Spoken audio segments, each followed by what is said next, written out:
ఎండిన వరి పంటకు ఎకరాకు 25,000 నష్టపరిహారం వెంటనే చెల్లించాలని డిమాండ్ చేస్తూ కరీంనగర్ జిల్లా మానకొండూరులో రైతు దీక్ష కార్యక్రమాన్ని చేపట్టారు. ఈ కార్యక్రమానికి కరీంనగర్ బీఆర్ఎస్ అభ్యర్థి మోయినపల్లి వినోద్ కుమార్, మాజీ ఎమ్మెల్యే రసమై బాలకిషన్ ముఖ్య అతిథులుగా హాజరయ్యారు. ఈ సందర్భంగా వారు మాట్లాడుతూ కాంగ్రెస్ ప్రభుత్వం అబద్ధపు హామీలు ఇచ్చి అధికారంలోకి వచ్చిందని ఆరోపించారు. ఎన్నికల సమయంలో ఇచ్చిన మాట ప్రకారం క్వింటాల్కు 500 బోనస్ ఇచ్చి రైతులను ఆదుకోవాలన్నారు. కాళేశ్వరం ప్రాజెక్టు 2 పిల్లర్స్ కూలితే కట్టే పరిస్థితి కాంగ్రెస్కు లేదన్నారు. బీఆర్ఎస్ పార్టీపై, కేసీఆర్పై బురద చల్లేందుకే కాంగ్రెస్ చూస్తుందన్నారు. సాగునీరు లేక రైతుల వరి పంట చేతికొచ్చే దశలో ఎండిపోయిందన్నారు.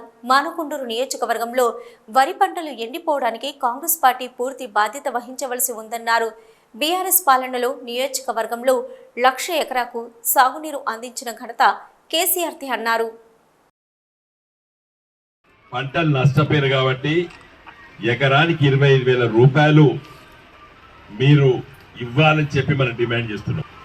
మన వాట్సాప్లో చూస్తే రేవంత్ రెడ్డి గారు 2016లో 17లో 18లో నాకు గుర్తులేదు, కానీ ఆ రోజు మరి రైతులు నష్టపోతే 25,000 రూపాయలు ఇవ్వాలి ఎకరానికి అని చెప్పి ఆయనే డిమాండ్ చేశాడు. ఎకరానికి 25,000 రూపాయలు ఇవ్వాలని చెప్పి రేవంత్ రెడ్డి గారు ఒక ప్రతిపక్ష నాయకుడిగా ఆ రోజు డిమాండ్ చేశాడు. ఆ లెక్క చూస్తే ఇప్పుడు మనం 50,000 అడగాలి, ఎందుకంటే 5 ఏళ్ల కింద 25,000 అంటే ఇప్పుడు 50,000, కానీ మనం 25,000 అడుగుతాడు.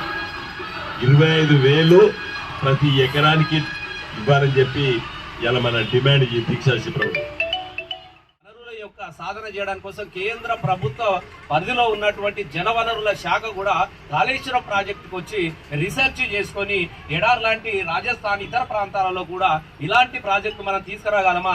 ఎందుకంటే నీళ్లు మల్ల మెరుగు నిజం దేవుడెరుగు అన్నట్టుగా నీళ్లు కిందికే పోతాయి తప్ప నీళ్లు మీదికి తీసుకొచ్చి కోట్లాది ఎకరాలకు నీళ్లు ఇచ్చినటువంటి, సాగుకు నీళ్లు ఇంకనంచినటువంటి రాష్ట్రం తెలంగాణ రాష్ట్రం కాబట్టి ఈ ప్రాజెక్టు మీద అనేకమైనటువంటి పరిశోధనలు జరిపి ఇలా భారతదేశంలో రాజస్థాన్ కావచ్చు, ఇతర రాష్ట్రాలలో కావచ్చు, దాన్ని కూడా చేయాలన్నటువంటి ఒక ఆలోచనకు శ్రీకారం చుట్టింది తెలంగాణ.